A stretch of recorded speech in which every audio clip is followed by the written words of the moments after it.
올해 우리 교회, 아니 우리 교단의 주제가 뭡니까? 표가 뭡니까? 저 뒤쪽에 배너에도 있고 주보 일면 상단에도 있죠. 뭐죠? 말씀으로 새로워지는 교회. 우리 같이 한번 해보죠. 말씀으로 새로워지는 교회. 말씀으로 새로워지는 교회.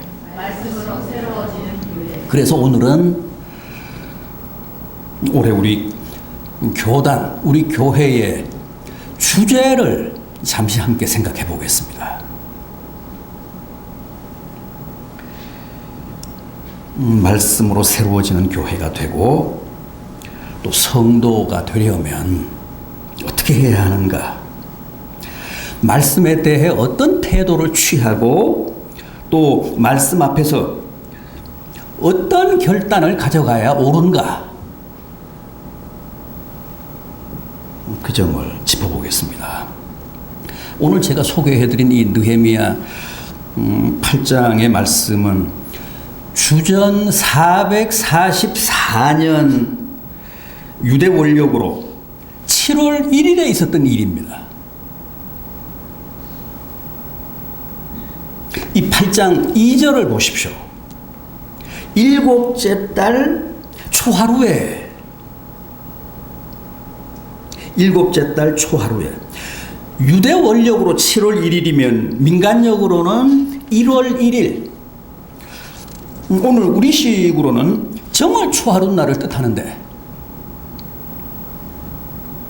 선지자요, 율법학자요, 제사장이었던 에스라가 예루살렘 성 남동쪽에 있는 수문 앞 광장에 백성들을 소집했습니다. 정월 초하루 날 아침에 새벽에 예루살렘 성 남동쪽에 있는 수문 앞 광장에 백성들을 소집하고, 이 8장 3절을 보면 새벽부터 정오까지 하나님의 율법책을 낭독하며 해석해 줬다고 합니다. 율법서인 창세기, 출애굽기, 레위기, 민수기, 신명기, 이 모세 오경을 본문으로 긴 설교를 했다는 뜻입니다. 그런데 5절을 보면 당시 백성들이 다 자리에 일어나서 그 말씀을 받았다는 거예요.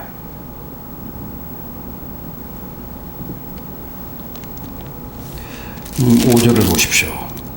에스라가 모든 백성 위에 서서 그들 목전에 책을 펴니 책을 펼 때에 모든 백성이 일어섰다.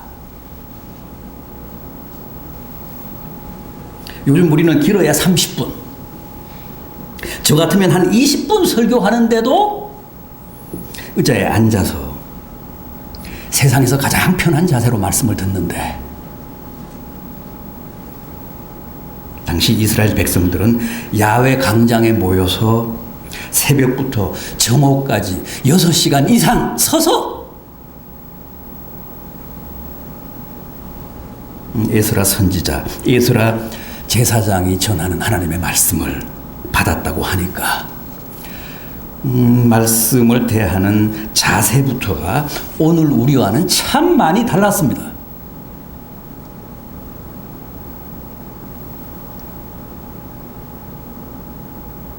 그런데 더 중요한 것은 선포되는 하나님의 말씀에 대한 그들의 반응, 그들의 리액션, 그들의 피드백. 에스라 선지자가 하나님의 율법을 선포하자 그들이 다 일어선 채로 어떻게 했다고요? 6절을 보십시오. 다 손을 들고 아멘 아멘 하며 그 말씀을 받았다는 거예요. 제가 봉독해드린 6절 보십시오. 에스라가 위대하신 하나님 여호와를 송축하며 모든 백성이 손을 들고 아멘 아멘 하고 응답하고,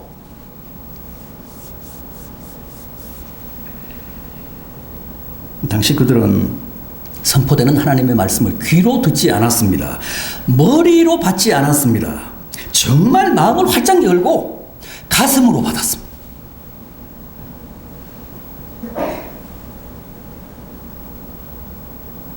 아멘이란 하나님의 말씀에 대한 무한한 공감과 순종을 다짐하는 고백입니다.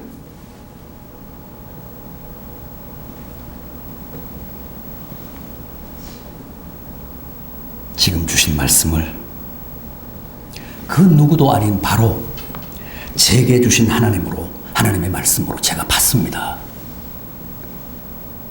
그리고 그 말씀 앞에서 제가 순종을 결단합니다. 지금 주신 말씀이 제 안에서 그대로 성취되게 해 주십시오. 그런 응답입니다. 여러분 꼭 아셔야 될 게 있습니다. 말씀을 들을 때, 말씀이 선포될 때 내가 진심으로 아멘 아멘 하며 용납하는 말씀, 수용하는 말씀만 내게 의미가 있습니다. 내게 복이 됩니다.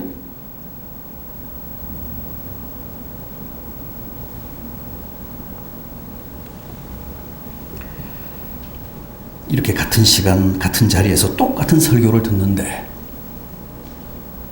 어째서 어떤 사람에게는 그 말씀이 은혜가 되고 또 어떤 사람에게는 그 말씀이 아무런 감동도 안 될까요? 안 될까요?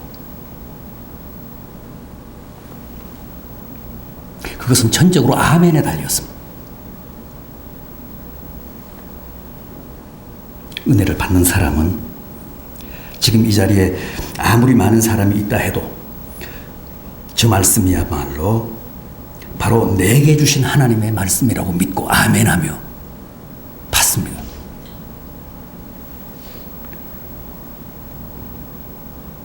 무조건 저 말씀은 내게 주신 하나님의 생생한 육성이다.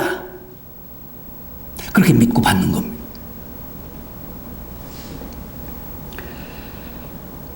그러면 거기서 은혜를 느낍니다. 감동을 체험합니다. 그 말씀이 그 사람에게 무한한 축복이 됩니다. 그런데 사실 그런 자세, 그런 태도로 말씀을 받는 사람은 그리 많지 않습니다. 대개는 어떻습니까? 그날 선포되는 하나님의 말씀을 자기에게 주신 하나님의 말씀으로 받기보다는 그냥 객관적으로, 그냥 일반적으로 주일이니까 목회자가 뭐 저렇게 말씀을 선포하는 거지.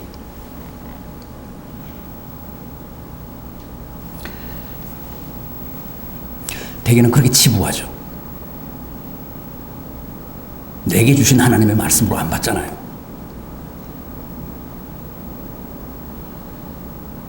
그냥 목회자가 주일이니까 보편타당한 말씀을 선포하는 것이다.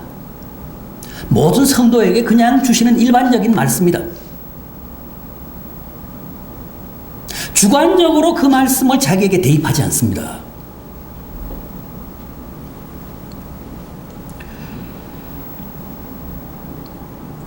맞아. 말씀 참 좋네. 그렇게 공감하고 긍정하기까지는 하지만 딱 거기까지죠.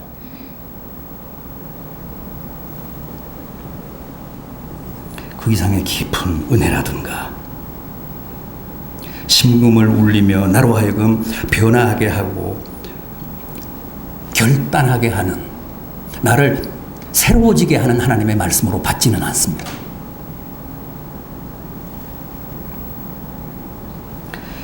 아멘이 없어서 그렇습니다. 진심 어린 아멘으로 그 말씀을 수용하면 그게 정말 나의 피가 되고 살이 됩니다. 내 영혼에 데미지를 줍니다. 선한 영향을 끼칩니다. 나로 하여금 변화하게 합니다. 그 말씀 앞에서 나로 하여금 결단하게 합니다. 나를 새로워지게 합니다.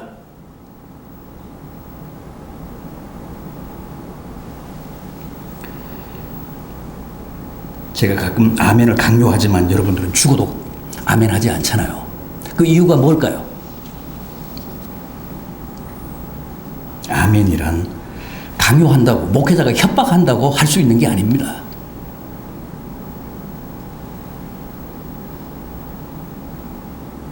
저 말씀이야말로 하나님이 지금 내게 주신 메시지다 하는 깊은 확신이 있을 때만 내 안에서 그야말로 자연 발생적으로 나오는 게 아멘입니다. 그게 있어야 돼. 그 깊은 공감과 긍정이 있어야 돼. 그러면 효험이 나타납니다. 그 말씀이 내 안에서 나를 새롭게 합니다. 그 말씀 자체가 내게 큰 힘이 됩니다. 소망이 됩니다. 나를 움직입니다.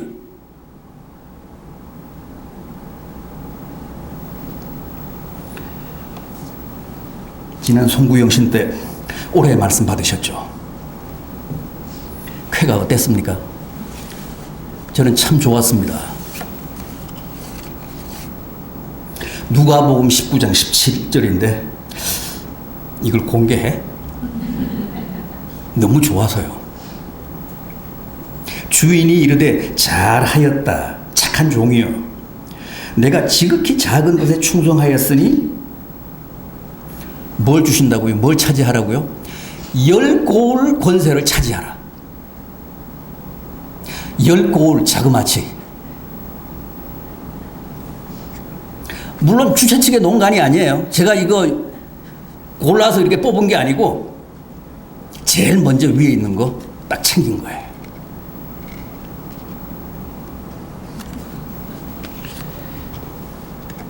여러분들도 말씀 괜찮았습니까?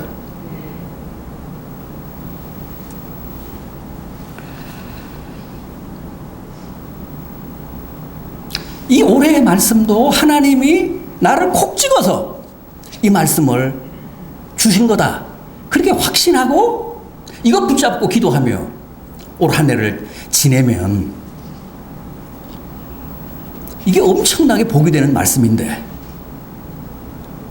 이게 어쩌다가 실수로 내게 떨어졌지, 다 그렇게 생각하시잖아. 불특정 다수에게 이렇게 목회자가 뿌렸는데 그냥 실수로 내게 이게 온 거다, 그 이상으로 생각하시지 않잖아요. 그러니까 아무런 의미가 없어. 이건 그냥 쓰레기야, 휴지야. 이거 어디 있는지도 모르죠, 여러분들은 지금.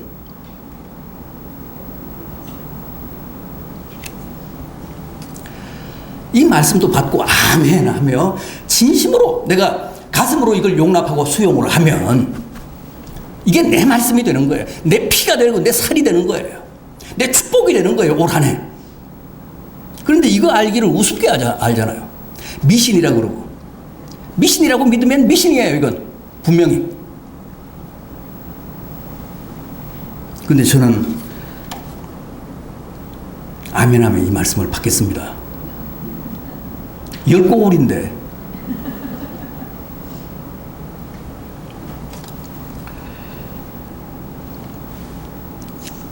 아멘이 중요해요. 진심 어린 아멘이 중요해요.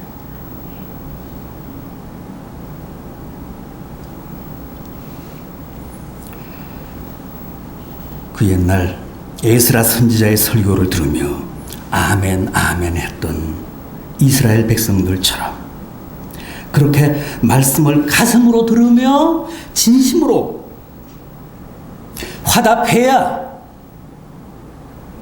그 말씀이 내 안에서 나를 새롭게 합니다. 우리 교회를 새롭게 합니다.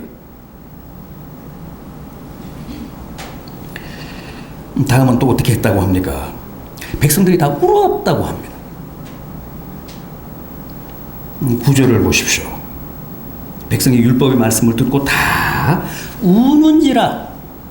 총독 느헤미야와 제사장 겸 학사 에스라와 백성을 가르치는 레위 사람들이 모든 백성에게 이르기를 오늘은 너희 하나님 여호와의 성일이니 슬퍼하지 말며 울지 말라. 왜 울었을까요? 왜 에스라 선지자가 하나님의 말씀을 선포하는데 그 말씀을 듣고 이스라엘 백성들이 울었을까요? 말씀을 듣는데 자신의 죄가 생각나고 양심이 찔리고 깊은 반성의 마음이 발동해서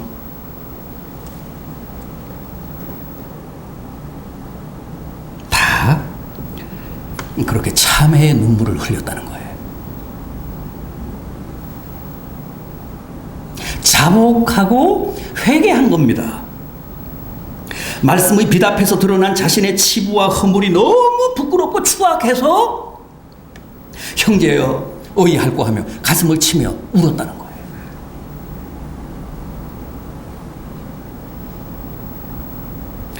여러분, 말씀은 우리 영혼의 거울입니다. 자기 얼굴에 아무리 검정이 묻어도 거울에 비춰보지 않으면 모르잖아요. 그래서 우리가 하루에도 몇 차례 거울 보지 않습니까? 습관적으로 거울을 보잖아요. 혹 얼굴에 뭐가 묻었는가.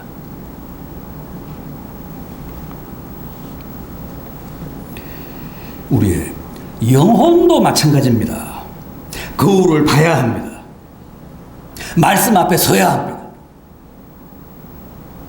말씀에 비춰봐야 비로소 우리의 심령 상태가 적나라하게 드러나기 때문에 그렇습니다. 누구도 죄 짓지 않는 사람은 없기 때문에 말씀에 비추어 보면 우리는 누구나 자신의 허물과 모순과 죄악을 확인하게 되고 따라서 울며 회개하지 않을 수 없게 됩니다. 말씀에 자기의 영혼을 비춰보면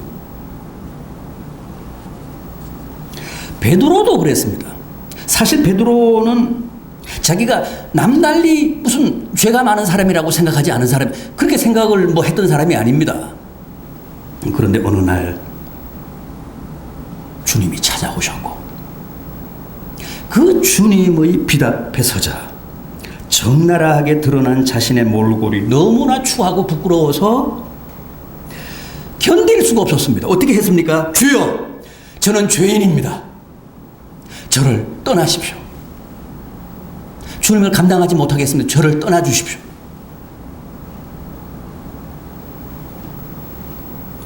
그때 주님이 나를 따르라. 내가 너를 사람 낚는 어부가 되게 하겠다. 그러시면서 제자로 택하셨잖아요.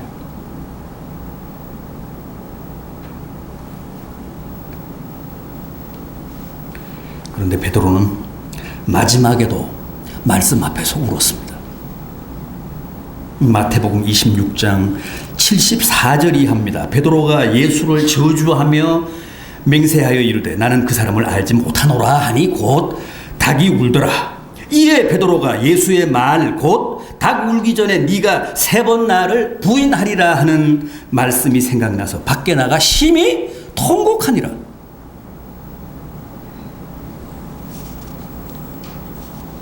말씀은 이렇게 좌우의 날선 검보다 더 예리해서 우리의 혼과 영과 심령 골수를 찔러 쪼개기 때문에 우리로 하여금 그 어떤 죄도 더는 숨길 수 없게 하고 오직 회개하고 자복하게 함으로써 가슴을 치며 울게 합니다. 말씀이 우리를 울게 합니다.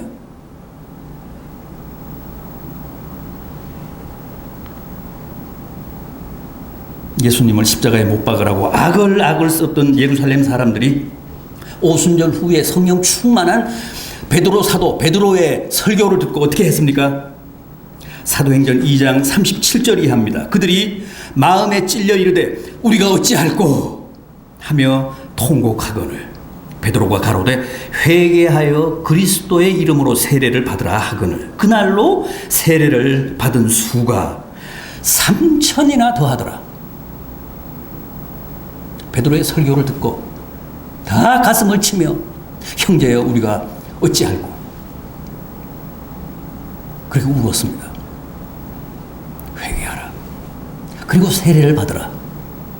하루에 3,000명, 하루에 5,000명씩 세례를 받았습니다.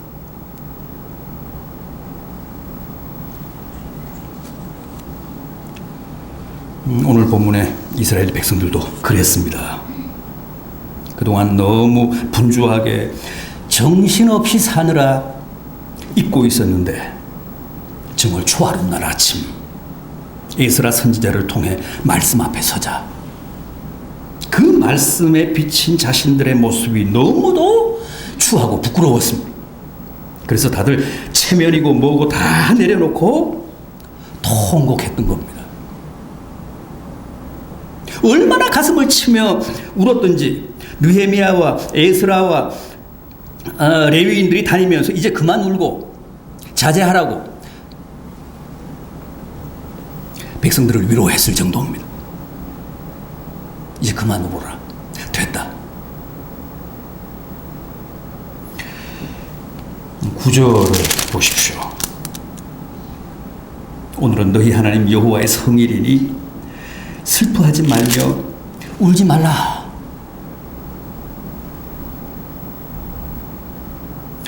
여러분, 말씀 앞에서는 반드시 이런 회개와 통회가 있어야 합니다. 부디 말씀이 우리의 허물을 폭로하며 회개를 촉구할 때 그걸 피하지 맙시다. 느헤미야 시대, 에스라 시대 이스라엘 백성들처럼 울며 회개합시다. 그건 성령이 준 감동이기 때문에 성령이 우리를 울게 할 때는 울어야 됩니다. 그래야 우리의 영혼이 투명해집니다.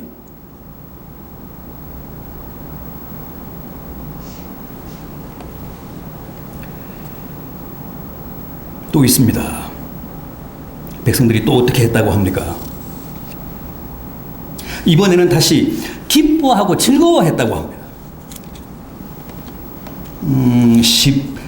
12절 보십시오. 모든 백성이 곧 가서 먹고 마시며 나누어주고 크게 즐거워하니 이는 그들이 그 읽어 들려준 말을 밝히 알미라. 에스라가 전해준 말씀을 깨닫고 이번에는 다시 기뻐하고 즐거워했다고 합니다.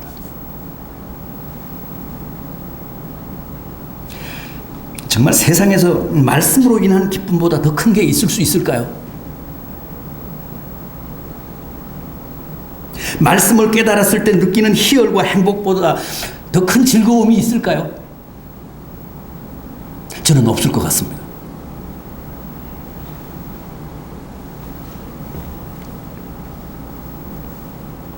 여러분들도 혹 말씀으로 인한 그런 기쁨, 그런 보람, 그런 행복을 체험해 보신 적이 있습니까? 바울의 경우는 다메섹 도상에서 극적으로 부활하신 주님을 체험하잖아요. 주님을 만나서 이제 유대교에서 기독교로 개종을 합니다. 유대교 전사에서 기독교 사도가 되잖아요. 그리고 나서 소아시아를, 지금 터키 지방을 몇 차례나 순회하며 수많은 교회를 개척했습니다. 그런데도 늘 풀리지 않는 숙제가 있었어요. 그래서 참 힘들어하고 괴로워했습니다. 그게 뭡니까? 로마서 7장입니다. 내가 원하는 바 선은 행하지 아니하고 도리어 원하지 않는 바 악을 행하는도다. 선을 행하기를 원하는 나에게 늘 악이 함께 있도다. 내 속사람으로는 하나님의 법을 즐거워하되 내 지체 속에 있는 죄의 법이 나를 사로잡는 것을 보는도다. 내가 마음으로는 하나님을, 육신으로는 죄를 섬기노라. 오호라, 나는 곤고한 사람이로다. 누가 이 사망의 몸에서 나를 구해내랴.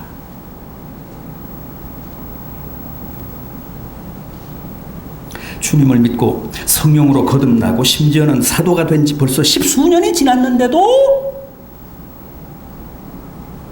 여전히 원하는 바 선보다는 원치 않는 악을 행하며 죄를 지으며 살아가는 이 말도 안 되는 모순, 이 이율배반, 이것 때문에 바울은 늘 괴로워했습니다. 늘 고민했습니다. 그런데 어느 날 놀라운 깨달음을 얻잖아요. 놀라운 깨달음을 얻습니다. 그리고 뛸 듯이 기뻐하며 하나님을 찬양합니다. 하나님께 감사합니다. 로마서 8장 1절입니다. 이제는 그리스도 예수 안에 있는 자에게 결코 정죄함이 없나니 이는 생명의 법, 성령의 법이 죄의 법, 사망의 법에서 너를 해방했음이니라. 이걸 깨달은 거예요.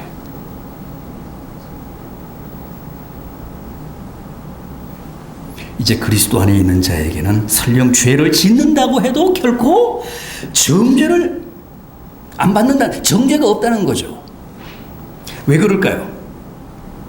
믿는 자들은 더 이상 죄의 법, 사망의 법이 아닌 오직 생명의 법, 성령의 법의 저촉만 받기 때문이라는 거예요. 그래서 비록 죄를 짓는다고 해도 절대 정죄함, 단죄함이 없다는 거예요. 비록 옛 삶의 관성 때문에, 옛 삶의 습성 때문에 수십 년 예수를 믿으면서도 여전히 본의 아니게 죄를 지으며 살지만 이미 우리는 죄의 법, 사망의 법에서 완전히 해방된 사람들입니다. 노연한 사람들입니다. 오직 생명의 법, 성령의 법 하에만 있기 때문에 절대 죄인으로 단죄되지 않는다는 거죠. 정죄되지 않는다는 거예요. 아무리 죄가 많은 사람도 피레침 아래에 있으면 벼락을 안 맞듯이, 아무리 죄가 많은 사람도 이 십자가 아래에 있으면 더 이상 심판이 없다는 거예요. 저주가 없다는 거예요. 왜? 십자가 아래에 있다는 이유 하나만으로.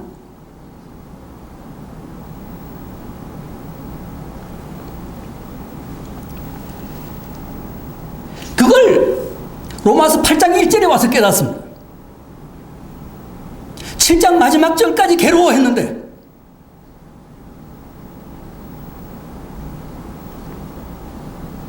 그래서 우리 주 예수 그리스도로 말미암아 하나님께 감사하노라 하며 뛸 듯이 기뻐하며 하나님을 찬양했습니다.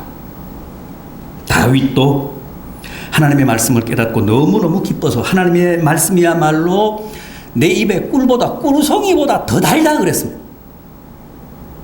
그 과장 아닐 거예요.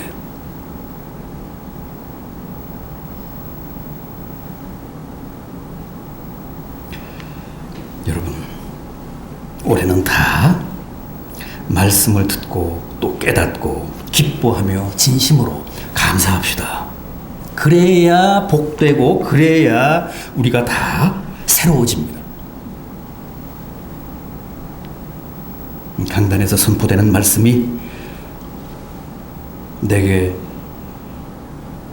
깨달음이 되지 못하고 그냥 공허하게 이 허공에 흩어지고 말면 그건 아무런 의미가 없습니다. 내게 아무런 유익이 없습니다.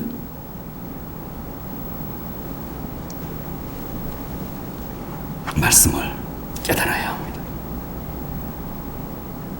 예스라 선지자가 전한 하나님의 말씀을 이스라엘 백성들이 듣고 크게 기뻐하고 즐거워했던 것은 그 말씀을 깨달았기 때문입니다. 12절 말씀이 그런 뜻입니다. 이는 그들이 그 읽어 들려준 말을 밝히 알미라.